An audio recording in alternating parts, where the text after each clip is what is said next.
Alright, so for today's lab practical, we are going to be preparing a Monte Cristo with a blackberry compote. For the Monte Cristo, it's kind of a really interesting sandwich. It might not be typical to what you've tried, but hopefully you guys will give it a chance and really enjoy it. I'm going to start with 3 pieces of bread per person. Now, I'm only going to be making 1 sandwich, but between you and your partner, you guys will be making 2. So on these first 2 pieces of bread, I'm going to go ahead and give it a nice thin layer of mayonnaise. And this is just really some moisture to the sandwich. It does give it a little bit of flavor, but I don't want to overpower by putting on so much mayonnaise. It completely changes the flavor of the actual sandwich. So a nice thin layer on both sides of that bread. And then on top of this, I'm actually going to be adding a Gouda cheese, which is a little bit of a fancier cheese. It has a really interesting flavor, not just your typical cheddar, and hopefully that'll give it something a little bit different than what you guys have typically tried.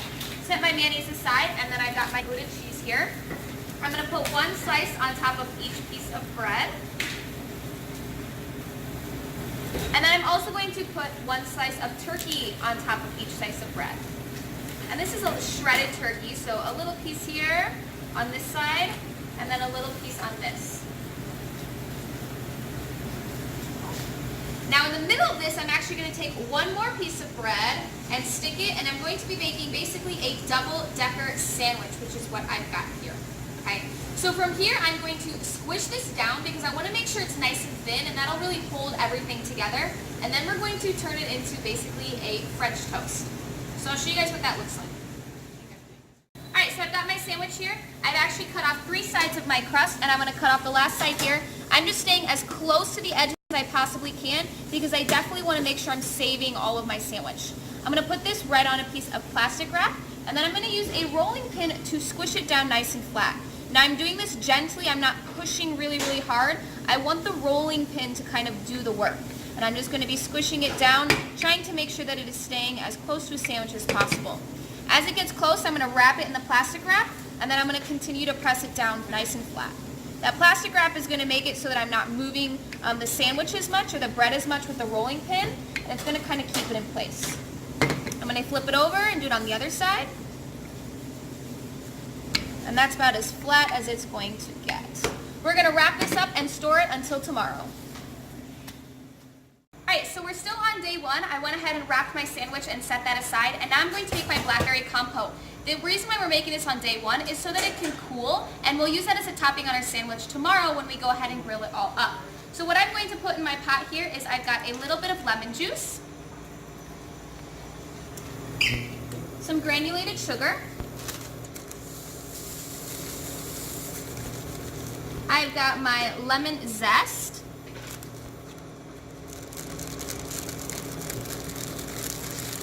and then of course my blackberries. I'm going to cook this over a medium to low heat for a couple minutes just to make sure that my berries start to burst, and when I see that, I'm just going to start to thicken up a little bit, and I'm just going to be using a rubber spatula to kind of stir this all around, and we'll show you what it looks like when our berries start to burst. Alright, so if you guys go ahead and look in here, you can see all of my berries have burst, and it's really thickened up quite a bit too. So that's how I know that it is done. I'm going to put this in a baggie and store it until tomorrow. So we are on day 2 of our Monte Cristo sandwich.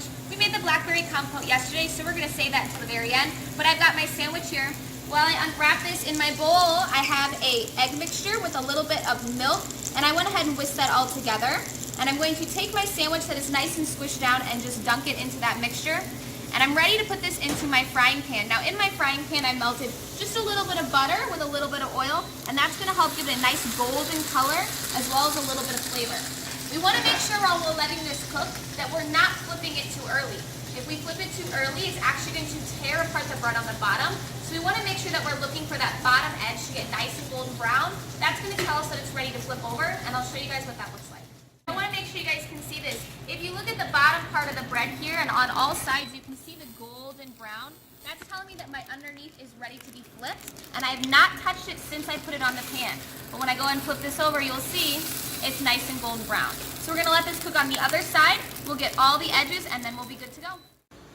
So I've grilled both sides, and I've actually already done 3 of the sides. I'm going to show you I've been using 2 utensils here to just kind of hold it so that the sides can get nice and grilled as well, because I want to make sure all that cheese and all that bread is nice and toasted. Once I've left it on here for a couple seconds, I'm done, and I'm ready to go ahead and put that onto my plate, add my blackberry compote, and present. And we'll show you what that looks like. Alright, so I finished grilling up my sandwich. I've also sliced some oranges and some strawberry slices as a little bit of garnish. We're ready to add our blackberry compote from yesterday that we made, and I'm just going to put this right on top. Not only does this add a really sweet flavor to it, it also is just really, really pretty. And you'll see that it's nice and thick. It's not running down the sides. I'm going to add this in, and then I'm going to go ahead and garnish with a couple pieces of orange slice and a strawberry slice. And it is done. And there's your Monte Cristo. Enjoy!